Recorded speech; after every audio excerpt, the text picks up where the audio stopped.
तो यूएसए ने इंडिया के अगेंस्ट में जो 50% टैरिफ लगाया है उसका इम्प्लीमेंटेशन हुआ 27 अगस्त से, जिसका मतलब ये है कि इसका जो इम्पैक्ट है हमारे गुड्स के एक्सपोर्ट पे वो दिखना चाहिए था सितंबर महीने में।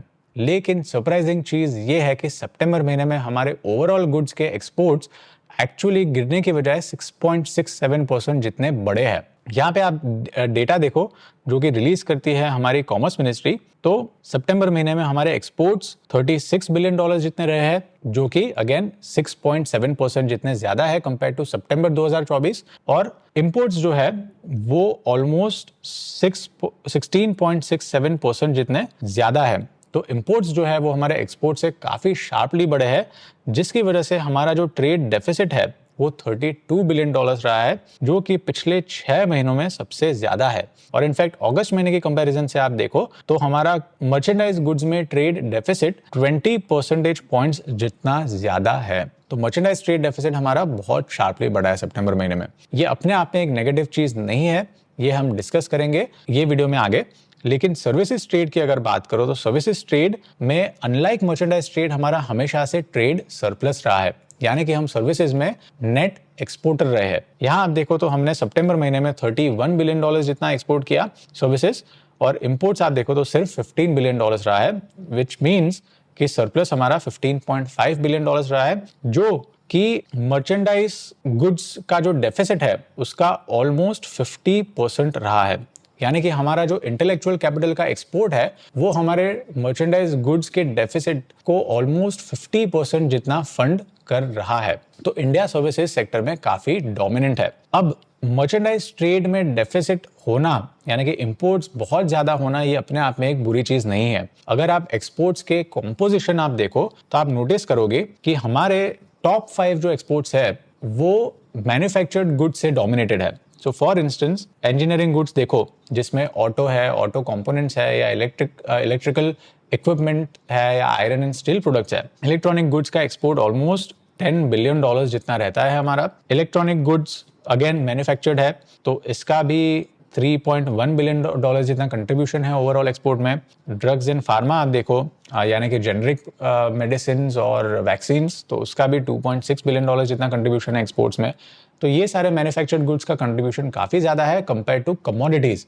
पहले हिस्टोरिकली ऐसा होता था कि कमोडिटीज हम ज्यादा एक्सपोर्ट करते थे, स्पेसिफिकली पेट्रोलियम प्रोडक्ट्स, तो पेट्रोलियम प्रोडक्ट्स का भी यहाँ पे है, लेकिन ओवरऑल आप देखो तो मैन्युफैक्चर्ड गुड्स ज्यादा एक्सपोर्ट होते हैं। अब पेट्रोलियम प्रोडक्ट्स की अगर हम बात करें तो पेट्रोलियम प्रोडक्ट्स में हमारा जो एक्सपोर्ट है सितंबर 2025 में वो ऑलमोस्ट 15 परसेंटेज पॉइंट्स जितना बड़ा है। अब क्रूड ऑयल प्राइस आप देखो तो सितंबर 2024 के कंपैरिजन से 9% गिरे हैं। क्रूड ऑयल प्राइस गिरे हैं तो हमारे एक्सपोर्ट्स की वैल्यू भी जो है वो भी कम होनी चाहिए, लेकिन एक्सपोर्ट्स की वैल्यू तो बढ़ी है 15%। वो कैसे?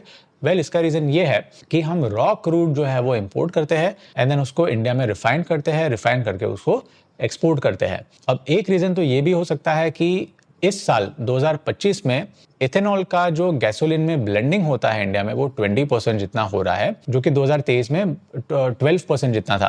तो क्योंकि इथेनॉल ब्लेंडिंग बढ़ गया है पेट्रोल में, गैसोलीन में, तो काफी सारा जो गैसोलीन इंडिया में कंज्यूम होता था वो अब एक्सपोर्ट हो रहा है यूरोप में। सेकंड रीजन ये है कि यूरोप में विंटर आ रही है तो हीटिंग नीड्स के लिए भी पेट्रोलियम कंजम्पशन बढ़ जाता है, तो वो लोग इंडिया से काफी सारा पेट्रोलियम जो है, रिफाइंड पेट्रोलियम, वो इंपोर्ट कर रहे हो।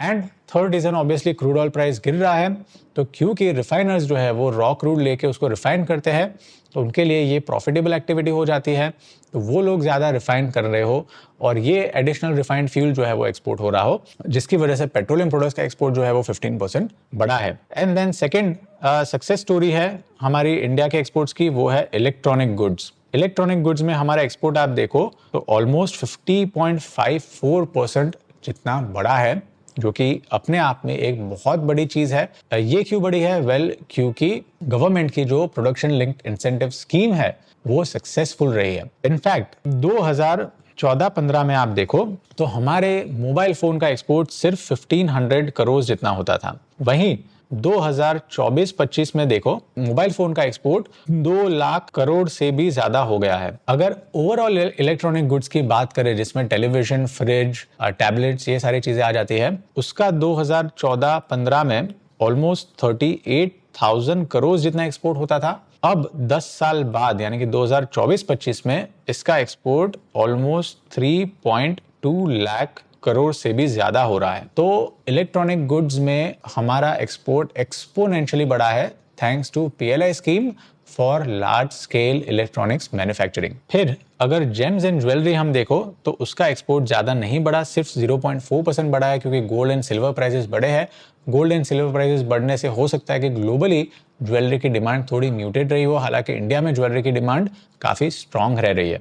एंड देन फाइनली ड्रग्स का आप देखो तो ड्रग्स एंड फार्मा का एक्सपोर्ट जो है वो 2.3% से बढ़ा है। अच्छा, यूएस ने जो 50% टैरिफ इंडिया के अगेंस्ट में लगाया है उसका इम्पैक्ट लेबर इंटेंसिव सेक्टर में बहुत शार्पली हुआ है। लेबर इंटेंसिव सेक्टर में आप लेदर एंड लेदर प्रोडक्ट्स देखो जो कि हम यूएसए को काफी एक्सपोर्ट करते थे, उसका एक्सपोर्ट ऑलमोस्ट 6.6 परसेंटेज पॉइंट से गिरा है, नेगेटिव हुआ है। देन कॉटन, यार्न और फैब्रिक्स आप देखो तो उसका एक्सपोर्ट ऑलमोस्ट 11.6% से कम हुआ है, गिरा है। And then finally readymade garments का एक्सपोर्ट अगर आप देखो तो वो भी 10.14% से गिरा है। तो लेबर इंटेंसिव सेक्टर काफी इम्पैक्ट हुए हैं यूएसए के टैरिफ से और इससे हो सकता है कि एम्प्लॉयमेंट पे भी इम्पैक्ट पड़े लॉन्ग टर्म में। अनलेस ये टैरिफ हट जाए तो ये मॉनिटर करना पड़ेगा।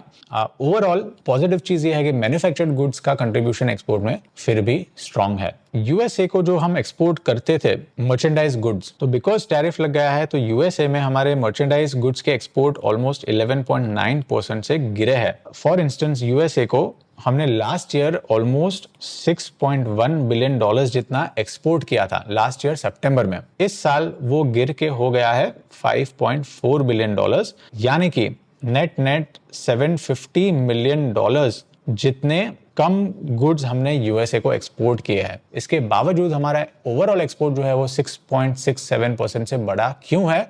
क्योंकि हमारे एक्सपोर्टर्स ने डेस्टिनेशन जो है वो काफी डाइवर्सिफाई कर दिया है। पहले यूएसए का कंट्रीब्यूशन हमारे ओवरऑल एक्सपोर्ट बास्केट में 22 to 23% होता था। अब क्या हो गया है कि इंडिया ने यूएई को काफी सारा एक्सपोर्ट किया है, तो यूएई को हमारा जो एक्सपोर्ट है वो ऑलमोस्ट 24 परसेंटेज पॉइंट्स जितना बढ़ा है सितंबर महीने में। और अगर वैल्यू टर्म्स में आप देखो तो $680 मिलियन जितना एडिशनल एक्सपोर्ट हमने यूएई को किया है। टोटल एक्सपोर्ट वैसे देखो तो $3.5 बिलियन का यूएई को एक्सपोर्ट किया है, लेकिन additional export compare to previous year आप देखो तो $680 मिलियन जितना रहा है। तो ऑलमोस्ट 90% तो कवर इंडिया ने सिर्फ यूएसए को जो कम एक्सपोर्ट्स किए हैं उसका 90% कवर तो इंडिया ने सिर्फ यूएई को ज्यादा एक्सपोर्ट करके कर लिया है सितंबर महीने में। इसके अलावा चाइना को भी इंडिया ने काफी ज्यादा एक्सपोर्ट किया। चाइना का जो ग्रोथ है, एक्सपोर्ट ग्रोथ 34.18%। और अगर वैल्यू टर्म्स में आप देखो तो ऑलमोस्ट $356 मिलियन जितने ज्यादा गुड्स इंडिया ने चाइना को एक्सपोर्ट किए हैं।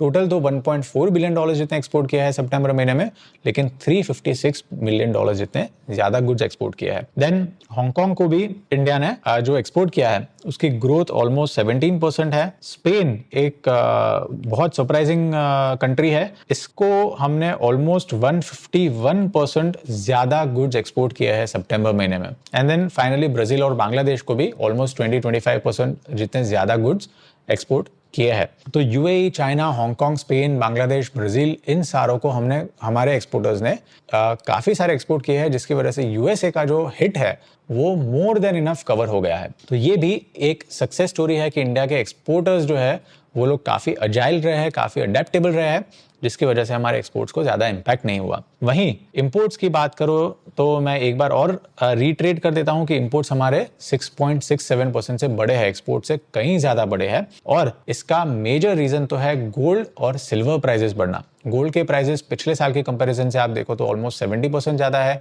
सिल्वर के प्राइसेस पिछले साल के कंपैरिजन से ऑलमोस्ट डबल हो गया है, 100% से बढ़ गया है। और फेस्टिव सीजन आ रहा था सितंबर में, नवरात्रि थी सितंबर एंड में और अक्टूबर में दिवाली, तो काफी सारे ज्वेलर्स जो है वो हो सकता है कि गोल्ड को स्टॉक कर रहे हो फेस्टिव सीजन के लिए। तो इंपोर्ट तो गोल्ड का ऑलमोस्ट 106-107% जितना बढ़ा है सितंबर महीने में, जिसकी वजह से हमारे ओवरऑल इंपोर्ट्स काफी बड़े हैं। देन इलेक्ट्रॉनिक गुड्स का भी इंपोर्ट काफी स्ट्रॉन्ग रहा है, 16% जितना। क्यों? क्योंकि इंडिया चाइना से काफ़ी सारे इलेक्ट्रॉनिक कंपोनेंट्स जो है, स्पेसिफिकली प्रिंटेड सर्किट बोर्ड्स है या इंटीग्रेटेड सर्किट्स है या डिस्प्ले मॉड्यूल्स है, ये सारी चीज़ें सेमीकंडक्टर्स है वो इंपोर्ट करती है और ये इंपोर्ट करके मोबाइल फ़ोन असेंबल्स करके उसको एक्सपोर्ट करती है। तो इलेक्ट्रॉनिक गुड्स का इंपोर्ट काफ़ी शार्पली बढ़ा है 15-16% से। इंडिया मशीनरी दोनों इलेक्ट्रिकल और नॉन इलेक्ट्रिकल भी काफ़ी इंपोर्ट करती है, तो 9% से उसका इंपोर्ट बढ़ा है। ये कैपिटल गुड्स के अंडर में आता है, तो इसका इंपोर्ट बढ़ना भी इंडस्ट्रियल कैपेसिटी के लिए, इंडस्ट्रियल प्रोडक्शन ग्रोथ के लिए काफ़ी अच्छा है,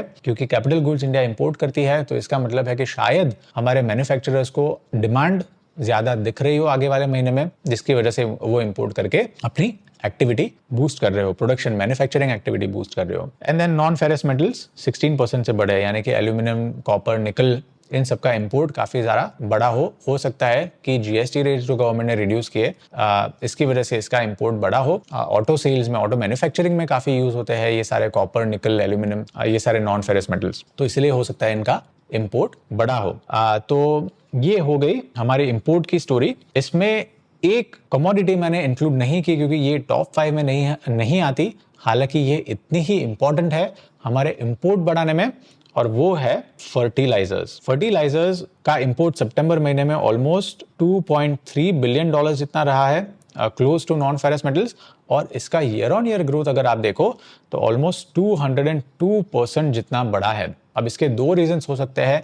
एक तो ग्लोबली फर्टिलाइजर प्राइसेस जो है वो काफ़ी बढ़े हैं मई महीने के बाद। सो फॉर इंस्टेंस आप डीएपी यानी कि डाई अमोनियम फॉस्फेट के प्राइस देखो मई महीने के बाद, तो वो 13% से बढ़े हैं, और mono ammonium phosphate MAP, DAP और MAP, मोनो अमोनियम फॉस्फेट के प्राइसेस जो है वो 10-11% जितने बढ़े हैं मई महीने के बाद। तो जब हम फर्टिलाइजर्स इंपोर्ट करेंगे तो वो महंगे इंपोर्ट करेंगे।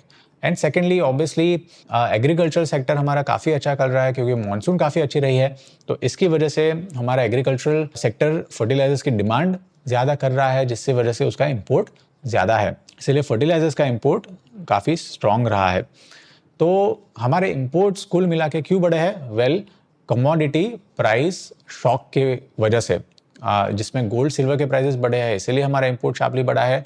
सेकंड, फर्टिलाइजर्स के प्राइसेस बढ़े हैं इसीलिए हमारा इंपोर्ट ज़्यादा बढ़ा है। तो ये जो प्राइस शॉक्स है इसके वजह थैंकफुली क्रूड ऑयल के प्राइस गिरे हुए हैं, वरना हमारे इंपोर्ट्स और शार्पली बढ़ जाते। तो क्रूड ऑयल के प्राइसेस गिरना ये एक पॉजिटिव चीज़ रही है इंडियन इंपोर्ट्स के लिए। एक पॉजिटिव है इंपोर्ट डेटा में, वो ये है कि हम कैपिटल गुड ज़्यादा इंपोर्ट कर रहे हैं, तो इंडस्ट्रियल ग्रोथ के लिए ये एक अच्छा इंडिकेशन है, राइट। तो हालांकि हमारा ट्रेड डेफिसिट, मर्चेंडाइज गुड्स में ट्रेड डेफिसिट बढ़ा है, लेकिन उसमें जो न्यूआंस हमने डिस्कस किया, एक्सपोर्ट में मैन्युफैक्चर्ड गुड्स का कंट्रीब्यूशन ज़्यादा है, हमने एक्सपोर्ट्स काफ़ी डाइवर्सिफाई किया है। यूएसए में एक्सपोर्ट गिरे हैं, तो यूएई, स्पेन, चाइना, हांगकांग, ये सारों में हमने ज़्यादा एक्सपोर्ट किया है।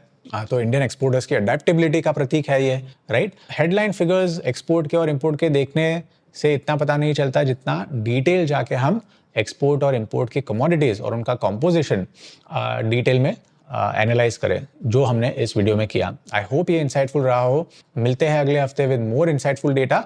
तब तक के लिए हैव अ गुड वीक।